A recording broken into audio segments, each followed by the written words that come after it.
Bismillahirrahmanirrahim. Assalamualaikum warahmatullahi wabarakatuh. Perkenalkan, nama saya Sri Hasriani dari mahasiswi Universitas Negeri Makassar, Fakultas Ilmu Pendidikan, Prodi Pendidikan Guru Sekolah Dasar. Tujuan saya membuat video ini untuk memenuhi salah satu tugas mata kuliah metodologi penelitian pendidikan. Adapun materi yang saya akan jelaskan yaitu peninjauan pustaka. Tujuan pustaka. Tujuan pustaka adalah kegiatan yang meliputi mencari, membaca, menelaah laporan-laporan penelitian dan bahan pustaka yang membuat teori yang relevan dengan peneliti yang akan dilakukan. Tinjauan pustaka merupakan penelusuran kepustakaan untuk mengidentifikasi masalah dan buku yang memanfaatkan dan ada hubungan dengan peneliti yang dilakukan, serta merujuk pada semua hasil penelitian terdahulu pada bidang tersebut.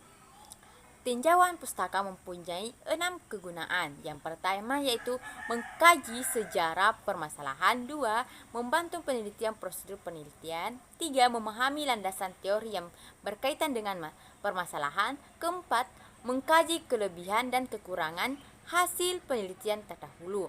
Yang kelima, menghindari duplikasi penelitian. Dan keenam, menunjukkan perumusan masalah. Nah, selanjutnya melakukan tinjauan pustaka.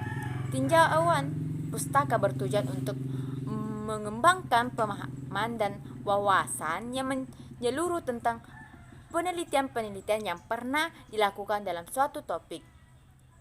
Sedangkan secara khusus tinjauan pustaka memiliki tujuan yang pertama yaitu membatasi masalah dan ruang lingkup penelitian. Yang kedua, menentukan variabel-variabel peneliti yang penting dan menentukan hubungan antara variabel peneliti.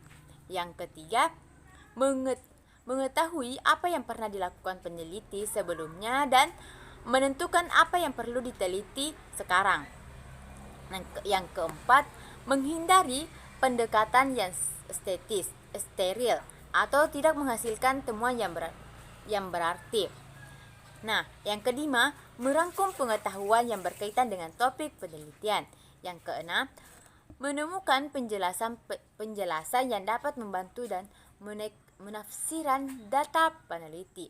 Selanjutnya, strategi penyusunan tinjauan pustaka. Pengkajian teori tidak akan terlepas dari kajian pustaka, karena teori yang secara nyata dapat diperoleh melalui studi atau kajian pustaka. Menurut Nasir, tahun 2005 menyatakan bahwa studi keperpustakaan atau studi literatur selain dari mencari sumber kemana ilmu yang berhubungan dengan penelitian telah berkembang sampai karena kemana terdapat kesimpulan dan generasi yang pernah dilihat dan generasi yang pernah dibuat, sehingga situasi yang diperoleh penelusuran literasi yang ada serta penelaah secara tekun merupakan kerja kepustakaan yang sangat diperlukan dalam mengerjakan peneliti.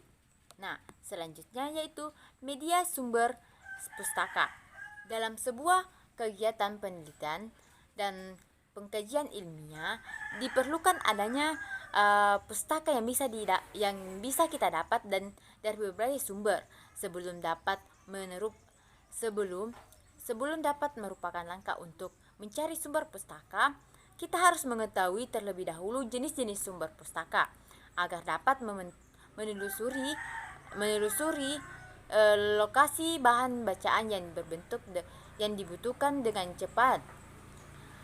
Ada sumber pustaka yang berupa media cetak dan ada pula sumber pustaka non cetak, termasuk electronic library yang dapat diakses melalui internet. Adapun jenis-jenis sumber pustaka, yang pertama media cetak. Secara umum ada 3 macam sumber pustaka yang berupa media cetak, yaitu yang pertama, referensi umum atau yang lebih dikenal dengan istilah buku acuan, sumber pustaka primer dan sumber pustaka sekunder. Yang dimaksud dengan buku acuan. Yang pertama itu buku acuan yang memberikan informasi langsung. Jenis buku acuan ini meliputi kamus, ensiklopedia, direktori, alamanak, biografi, atlas, dan buku statis. Jenis acuan ini diperlukan misalnya untuk mengetahui arti suatu kata, untuk mencari penjelasan mengenai suatu topik. Nah, yang kedua, buku acuan memberikan petunjuk mengenai sumber informasi dari buku acuan.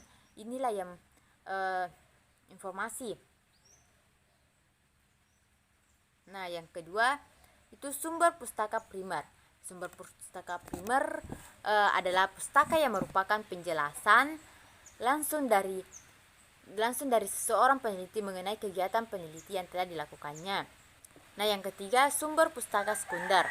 Sumber pustaka sekunder adalah setiap duplikasi yang disusun oleh seseorang penulis yang bukan pengamat langsung atau berpartisipan dalam kegiatan yang digambarkan dalam pustaka tersebut.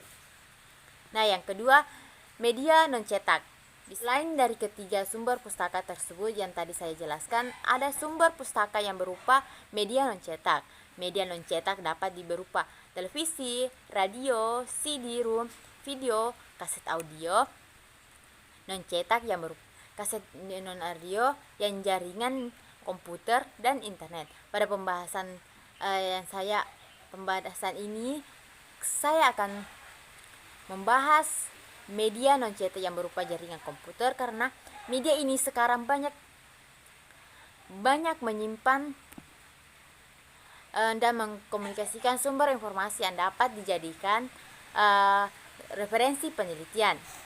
Adapun beberapa jenis sumber bacaan yang dapat digunakan untuk memperoleh teori-teori yang relevan, baik yang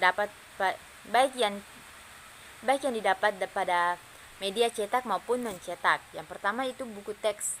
Buku teks adalah tulisan ilmiah yang dijilid rapi yang diterbitkan dengan interval yang tidak ditentukan. Buku teks berkenaan dengan suatu bidang ilmu yang menyeluruh dan biasanya digunakan sebagai buku wajib dalam mata kuliah tersebut. Jurnal. Yang kedua itu jurnal.